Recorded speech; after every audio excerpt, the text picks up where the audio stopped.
Hello दोस्तों, नमस्कार। स्वागत है आप सभी का हमारी यूट्यूब चैनल में। एनसीईआरटी की क्लास 6 की सीरीज़ को आगे बढ़ाते हुए आज चैप्टर 6 कवर करने वाले हैं, जिसमें हम पृथ्वी के प्रमुख स्थल रूपों को देखेंगे। शुरू करते हैं। आपने इससे पहले कुछ स्थल रूपों को जरूर देखा होगा, जो कि हम चित्र नंबर 6.1 में देखने वाले हैं। आप देखेंगे कि पृथ्वी की सतह सभी जगह एक समान नहीं है। पृथ्वी पर अनगिनत प्रकार के स्थल रूप हैं। स्थल मंडल के कुछ भाग ऊंचे नीचे तथा कुछ समतल होते हैं। देखें कि ये स्थल रूप दो प्रक्रियाओं के परिणाम स्वरूप बनते हैं। आपको यह जानकर आश्चर्य होगा कि मैदान जिस पर आप खड़े हैं उनमें धीरे धीरे गति हो रही है। पृथ्वी के अंदर लगातार गति हो रही है। प्रथम या आंतरिक प्रक्रिया के कारण बहुत से स्थानों पर पृथ्वी की सतह कहीं ऊपर उठ जाती है तो कहीं नीचे धंस जाती है। बात करते हैं पहाड़ी की। तो पहाड़ी क्या है, आइए जानते हैं कि पहाड़ी वह स्थलीय भाग है जो कि आसपास की भूमि से ऊंची उठी होती है। 600 मीटर से अधिक ऊंचाई एवं खड़ी ढाल वाली पहाड़ी को पर्वत कहा जाता है। ठीक है ना। स्थल रूपों को देख लीजिए कि पृथ्वी एक समान हर जगह नहीं है। कहीं पे ऊपर उठी हुई है, कहीं धंसी हुई है, कहीं पे झील है, कहीं पे मैदान है। इस प्रकार से इनका डिफरेंट डिफरेंट स्थल रूप होता है। आगे बढ़ेंगे। बाह्य प्रक्रिया स्थल के लगातार बनने एवं टूटने की प्रक्रिया है। पृथ्वी की सतह के टूटकर घिस जाने को अपर्दन कहते हैं। अपर्दन की प्रक्रिया के द्वारा यह सतह नीची हो जाती है तथा निक्षेपण की प्रक्रिया के द्वारा इनका फिर से निर्माण होता है। ये दो प्रक्रियाएं बहते हुए जल, वायु, बर्फ के द्वारा होती हैं। हम विभिन्न स्थल रूपों को उनकी ऊंचाई एवं ढाल के आधार पर पर्वतों, पठारों एवं मैदानों पर वर्गीकृत करते हैं। पर्वत देख लेते हैं क्या है। तो पृथ्वी की पर्वत जो होता है वो पृथ्वी की सतह की प्राकृतिक ऊंचाई होता है। आगे बढ़ते हैं। पर्वत का शिखर क्या होता है। पर्वत का जो शिखर होता है वो छोटा होता है, आधार चौड़ा होता है। ठीक है। यह आसपास के क्षेत्र से बहुत ऊंचा होता है। कुछ पहाड़ बादलों से भी ऊंचे होते हैं। जैसे जैसे आप ऊंचाई पे जाएंगे जलवायु ठंडी होती जाती है। ठीक है। कुछ पर्वतों पर हमेशा जमी रहने वाली जो बर्फ की नदियां होती हैं उन्हें हिमानी कहा जाता है। कुछ कुछ ऐसे भी पर्वत हैं जो समुद्र के भीतर हैं, आप उन्हें देख भी नहीं सकते हैं। इसका एक एग्जाम्पल हम आगे शेयर करेंगे। कठोर जलवायु होने के कारण पर्वतीय क्षेत्रों में बहुत कम लोग निवास करते हैं। वहां का धरातल खड़ी ढाल वाला होता है तथा कृषि योग्य भूमि की कमी होती है। तो ये हो गया लोकेशन पर्वतों के आसपास का कि वहाँ के वहाँ पे कैसे रहते हैं, क्या क्या संभव हो सकता है करना। अब देखें कि पर्वत एक रेखा के क्रम में व्यवस्थित हो सकते हैं, जिन्हें क्या कहते हैं, श्रृंखला कहते हैं। ठीक है ना। यहाँ पे देख लें कि ये वलित पर्वत और जो हिमालय है वो वलित पर्वत का ही एक उदाहरण है। ठीक है ना। इसे प्रश्न भी बनते हैं एग्जाम में। कहा जाता है कि बहुत से पर्वतीय तंत्र समानांतर श्रृंखलाओं के साथ में होते हैं। ठीक है। एक क्रम में होते हैं जो सैकड़ों किलोमीटर में फैले होते हैं। हिमालय, आल्प्स, एंडीज, ये सारे, जिसमें क्रमशः हिमालय एशिया, आल्प्स यूरोप और एंडीज दक्षिण अमेरिका की पर्वत श्रृंखलाएं हैं। ठीक है। पर्वतों की ऊंचाई जो होती है एवं उनका जो आकार होता है उनमें काफ़ी भिन्नता होती है। ठीक है ना। तो पर्वत कितने प्रकार के होते हैं, 3 प्रकार के होते हैं। इससे पहले हम जान लेते हैं कि प्रशांत महासागर में स्थित मोनाकी, ठीक है, मोनाकी पर्वत जो हवाई द्वीप में स्थित है, सागर की सतह के नीचे स्थित है। बात की थी ना अभी कि ऐसे पर्वत भी हैं जो समुद्र के अंदर हैं, सागर के अंदर है। तो इसकी ऊंचाई 10,205 मीटर है, यानी कि एवरेस्ट से भी अधिक है। अब बात करते हैं कि पर्वत कितने प्रकार के होते हैं। तो पर्वत 3 प्रकार के होते हैं। एक होते हैं वलित पर्वत, जिन्हें फोल्डेड माउंट कहते हैं। फिर होते हैं भ्रंशोत्स पर्वत, ठीक है ना, दरारी। उसके बाद आते हैं ज्वालामुखी पर्वत। तो अब देखिए हिमालय तथा आल्प्स ये वलित पर्वत है, फोल्डेड है, जिनकी सतह क्या है, ऊबड़ खाबड़, और शिखर क्या है, शंखवाकार है। भारत की अरावली जो विश्व की सबसे पुरानी वलित पर्वत श्रृंखला है, ठीक है ना, अपर्दित हो चुकी है वो। अब जो अपर्दन है उसके कारण ये श्रृंखला बहुत ज़्यादा घिस गई है। उत्तरी अमेरिका के अपलेशियन तथा रूस के यूराल पर्वत गोलाकार दिखाई देते हैं एवं इनकी ऊंचाई कम है। तो ये क्या है, ये भी बहुत घिसे हुए पुराने वलित पर्वत है। ठीक है। आगे देखेंगे। अब अरावली कहाँ पे है ये आप मैप में देखिएगा। तो आगे बढ़ते हैं। जब बहुत बड़ा भाग टूट जाता है तथा ऊर्ध्वाधर रूप से विस्थापित हो जाता है, तब क्या है कि भ्रंशोत पर्वतों का निर्माण होता है। ठीक है ना, बहुत बड़ा भाग टूट जाता है तथा ऊर्ध्वाधर रूप से विस्थापित हो जाता है, तब भ्रंशोत पर्वतों का निर्माण होता है। तो ऊपर उठा हुआ भाग या खंड जो होता है उसको उत्खंड कहते हैं, यानी कि हार्ट्स कहते हैं, और जो नीचे धंस जाता है उसको द्रोणिका भ्रंश कहते हैं या फिर ग्राबिन कहते हैं। दोस्तों जो यहाँ पे शब्दावली यूज हो रही है ना, इसको बहुत ध्यान से देखिएगा, क्योंकि इस प्रकार के प्रश्न बहुत ज़्यादा बनते हैं। खासकर एनसीईआरटी का जो ज्योग्राफी पोर्शन है, कई बार एनसीईआरटी का ज्योग्राफी का सेम टू सेम क्वेश्चन वहाँ पे मिल जाता है। ठीक है ना, तो हार्ट्स ऊपर उठा हुआ, ग्राबिन धसा हुआ। ठीक है, तो यूरोप की राइन घाटी तथा वासजिस पर्वत इस तरह के पर्वत तंत्र के उदाहरण हैं। अब एटलस में दिए गए विश्व मानचित्र में उनकी स्थिति को देखना है। ठीक है ना, इस प्रकार की भू आकृतियों के कुछ और उदाहरणों का पता लगाना है। आगे बढ़ेंगे और ज्वालामुखी पर्वत के क्रियाओं के कारण हमें ज्वालामुखी पर्वत दरअसल पढ़ना है। ठीक है ना, तो अब हम देखते हैं कि ज्वालामुखी पर्वत ज्वालामुखी क्रियाओं के कारण ही बनते हैं। अब अफ्रीका का जो किलिमंजारो है, माउंट किलिमंजारो, तथा जापान का फ्यूजियामा, वो इसी प्रकार के पर्वत के उदाहरण है। पर्वत बहुत लाभदायक होते हैं, अब हमें इनके बारे में देखना है। ठीक है, पर्वत जल के संग्रहगर होते हैं और जल को स्टोर करके रखते हैं। तो क्या है कि बहुत सी नदियों का स्रोत भी पर्वतों में ही होता है, हिमानियों के रूप में। अब देखें कि जलाशयों के जल को लोगों तक पहुंचाया जाता है, साथ ही पर्वतों के जल का उपयोग सिंचाई, पन बिजली उत्पादन में भी किया जाता है। अब देखें कि नदी, घाटियां एवं वेदिकाएं कृषि के लिए उपयुक्त होती हैं। पर्वतों में अलग अलग प्रकार की वनस्पतियां तथा जीव जंतु पाए जाते हैं। वनों से हमें ईंधन, चारा, आश्रय तथा एक जो उत्पाद होते हैं, ठीक है ना, दूसरे उत्पाद कौन कौन से, रेजिन, गोंद, इस प्रकार की चीजें प्राप्त होती हैं। अब देखिए कि सैलानियों के लिए भी पर्वतीय भाग बहुत उपयुक्त है। वे पर्वतों की यात्रा, उनकी प्राकृतिक सुंदरता को देखने के लिए आते हैं। साथ ही विभिन्न प्रकार के खेल भी होते हैं, तो paragliding, hand gliding, river rafting, skiing, ये सारे। तो आप इनमें से काफ़ी सारे खेलों से रूबरू भी हुए होंगे। ठीक है ना, तो ये है ज्वालामुखी पर्वत, चित्र में देख सकते हैं किस प्रकार से, थोड़ा सा ब्लर हो रहा है। ठीक है, तो यहाँ पे देखें, और ये यहाँ पे देखें सबसे ऊपर वाले हिस्से में राख है और गैस है, इस प्रकार की चीज़ें यहाँ से निकल रही है, लावा भी निकल रहा है। तो ये आप देखिएगा, ये है ज्वालामुखी पर्वत। अब आते हैं पठारों के बारे में। तो पठार क्या है? पठार उठी हुई एवं सपाट भूमि होती है। यह आसपास के क्षेत्रों से अधिक उठा हुआ होता है तथा इसका ऊपरी भाग मेज यानी टेबल के समान होता है, सपाट एकदम। किसी पठार के एक या एक से अधिक किनारे होते हैं जिनके ढाल खड़े होते हैं। पठारों की ऊंचाई प्रायः कुछ 100 मीटर से लेकर कई हजार मीटर तक हो सकती है।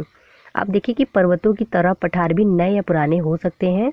भारत में दक्कन का पठार पुराने पठारों में से एक है, और केन्या, तंजानिया तथा युगांडा का पूर्वी अफ्रीकी पठार एवं ऑस्ट्रेलिया का पश्चिमी पठार इस प्रकार के उदाहरण हैं।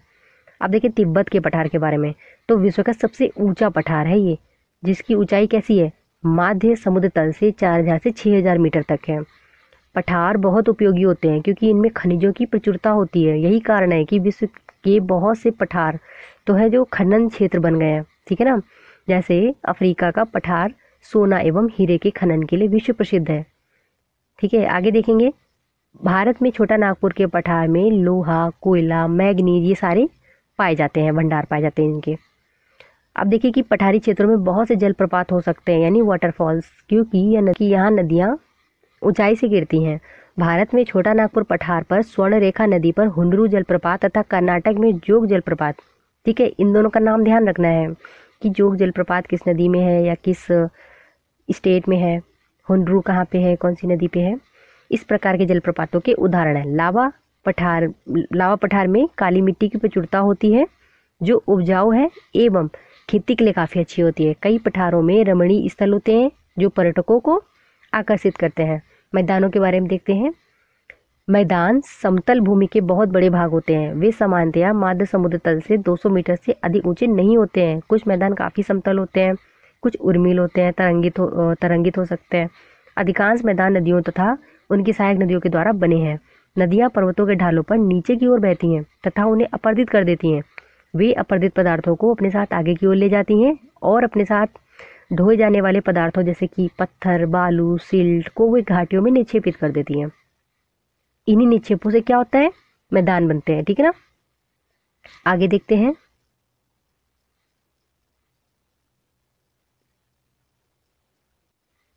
सामान्यतया मैदान बहुत अधिक उपजाऊ होते हैं। यहाँ परिवहन के साधनों का निर्माण करना आसान होता है, इसलिए मैदान विश्व के सबसे अधिक जनसंख्या वाले भाग होते हैं। नदियों के द्वारा बनाए गए कुछ बड़े मैदान एशिया तथा उत्तरी अमेरिका में पाए जाते हैं। अब देखिए कि एशिया में स्थित भारत में गंगा एवं ब्रह्मपुत्र का मैदान तथा चीन में यांगसे नदी का मैदान इसके प्रमुख उदाहरण है। मैदान मनुष्यों के रहने के लिए सबसे उपयोगी क्षेत्र होते हैं। यहाँ पे जनसंख्या बहुत अधिक होती है क्योंकि मकानों के बनाने तथा खेती के लिए यहाँ पे समतल भूमि की प्रचुरता होती है। उपजाऊ मिट्टी के कारण भाग खेती के लिए बहुत उपयुक्त होता है। भारत में गंगा का मैदान देश में सबसे अधिक जनसंख्या वाला क्षेत्र है।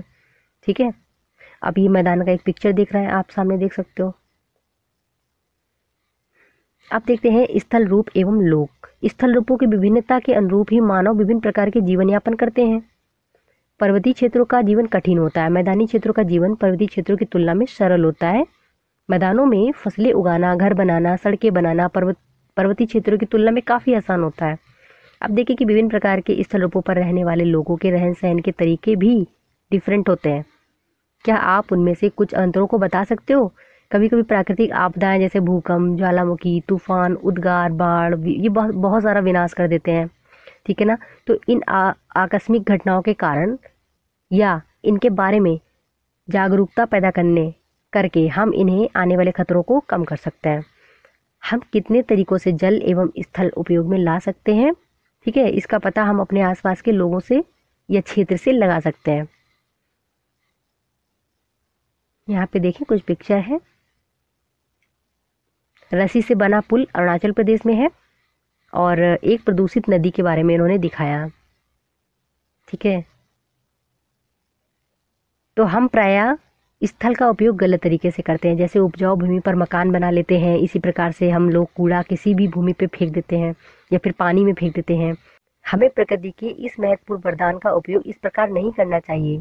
उपलब्ध भूमि केवल हमारे उपयोग के लिए ही नहीं है, यह हमारा कर्तव्य है कि हम आने वाले पीढ़ियों के लिए पृथ्वी को सुरक्षित रखें। यहाँ पे सतत विकास लक्ष्य के बारे में बात हो रही है। ठीक है, अब देखें ये कुछ चित्र हैं और इनको देख करके हमें पहचानना होगा। ये वर्क है, ठीक है, ये खेल है, या इन चीज़ों को देख के हमें बताना है कि क्या चीज़ें हैं और यहाँ पे फिलअप करना है। अभ्यास देख लेते हैं, चलिए शुरू करते हैं इसको।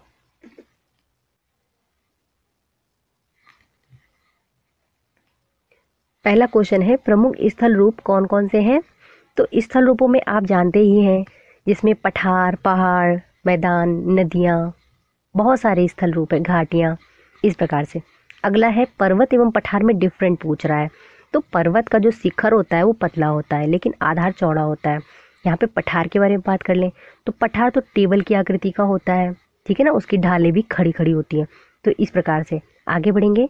पर्वतों के विभिन्न प्रकार कौन कौन से हैं? हमें पर्वतों के टाइप्स बताने हैं। 3 प्रकार के पर्वतों के बारे में हमने बात करी थी। एक होता है वलित पर्वत, ठीक है, दूसरा होता है भ्रंशोत पर्वत, तीसरा होता है ज्वालामुखी पर्वत। नेक्स्ट देखें, मनुष्यों के लिए पर्वत किस प्रकार से उपयोगी हैं। देखिए पर्वतों से हमें काफ़ी जैसे नदियाँ मिलती हैं, उससे हम सिंचाई परियोजनाएं और भी खेती, इस प्रकार से जड़ी बूटियाँ और भी बहुत सारी चीज़ें हमें वहाँ से मिलती हैं। आगे देखेंगे मैदानों का निर्माण किस प्रकार से होता है। देखिए मैदानों से निकलने वाली हिमानियाँ होती हैं, नदियाँ होती हैं, वो अपने साथ में काफ़ी कुछ लेके आती हैं, ठीक है, तो वो सारा निक्षेपित करती हुई चलती हैं वो। इस प्रकार से मैदानों का निर्माण होता है। आगे देखेंगे, नदियों द्वारा निर्मित मैदान सघन जनसंख्या वाले क्यों होते हैं, पूछ रहा है वो। क्योंकि वो समतल होते हैं, वहाँ पे रहना, कृषि करना, जानवर पालना, उद्योग स्थापित करना आसान होता है। उपजाऊ भी होते हैं वो मैदान, तो कृषि भी बहुत अच्छे से हो जाती है। इसलिए पर्वतों में जनसंख्या कम क्यों होती है, उन्होंने पूछा। तो इसका मतलब यही है कि वो वहाँ पे खेती योग्य भूमि नहीं होती है पहले तो, ठीक है, और इसी प्रकार से ना तो हम वहाँ पे कोई उद्योग स्थापित कर सकते हैं और ना तो हम वहाँ पे खा पी सकते हैं, जैसे कृषि कर सकते हैं। इसलिए वहाँ पे, और वहाँ का जो वातावरण होता है, क्लाइमेट होता है, बहुत ठंडा होता है, इसलिए वहाँ पे जनसंख्या कम होती है। और भी काफ़ी कारण होंगे। ठीक है, तो ये कुछ अति लघु प्रकार के प्रश्न थे। हम आपसे बार बार कहते हैं कि आप लोग इनको लिखने की आदत डालिए। ठीक है, इस प्रकार से छोटे क्वेश्चन लिखेंगे तो बड़े बड़े जोड़ जोड़ के लिखना आ जाएगा। आगे बढ़ेंगे। अब हम देखते हैं कुछ वैकल्पिक क्वेश्चंस जिसमें टिक करने हैं। पर्वत पठारों से कैसे डिफरेंट होते हैं, कैसे भिन्न होते हैं? तो ये होते हैं उनकी ऊंचाई से। ठीक है ना। हिमानी कहाँ पाई जाती हैं? तो हिमानी कहाँ पाई जाती हैं? हिमानी मतलब बर्फ की नदियाँ, तो वो पाई जाती है पर्वतों में। नेक्स्ट क्वेश्चन देखेंगे, दक्कन पठार कहाँ पे स्थित है? तो दक्कन पठार तो भारत में स्थित है। फिर देखें यांगसे नदी नदी जो होती है वो कहाँ पे बहती है? तो वो तो चाइना में है। ठीक है। नेक्स्ट है, यूरोप की एक महत्वपूर्ण पर्वत सीरीज कौन सी है? यूरोप की पूछ रहा है, तो यूरोप की तो आल्पस हो जाएगी। अगर ब्राज़ील की बात करें तो वो हो जाएगी, सॉरी ब्राज़ील नहीं, दक्षिण अमेरिका, तो वो हो गई एंडीज हो जाएगी। और रॉकी जो है आपका, रॉकीज जो है वो उत्तर अमेरिका का हो जाएगा। ठीक है, अब ये blank fill in the blanks तो आप ही देख लेना। ठीक है ना। तो हमारा ये छठवां चैप्टर पूरा हो गया। सॉरी, एक मिनट। तो फ्रेंड्स, हमने अपना 6 चैप्टर पूरा कर लिया है। 7 चैप्टर शायद इस किताब में नहीं दिया रखा है, हम इसको किसी और सोर्स से पूरा कर लेंगे। फिर 8वां बचेगा, इसके बाद में हमारा ये चैप्टर कंप्लीट होने वाला है। तो दोस्तों, मिलते हैं आपसे नेक्स्ट वीडियो में। तब तक के लिए आप वीडियो को देखते रहें। अगर पसंद आए तो लाइक भी करें और इम्पोर्टेंट लगे तो आप दूसरों के साथ में शेयर भी करें। तब तक के लिए जय हिंद।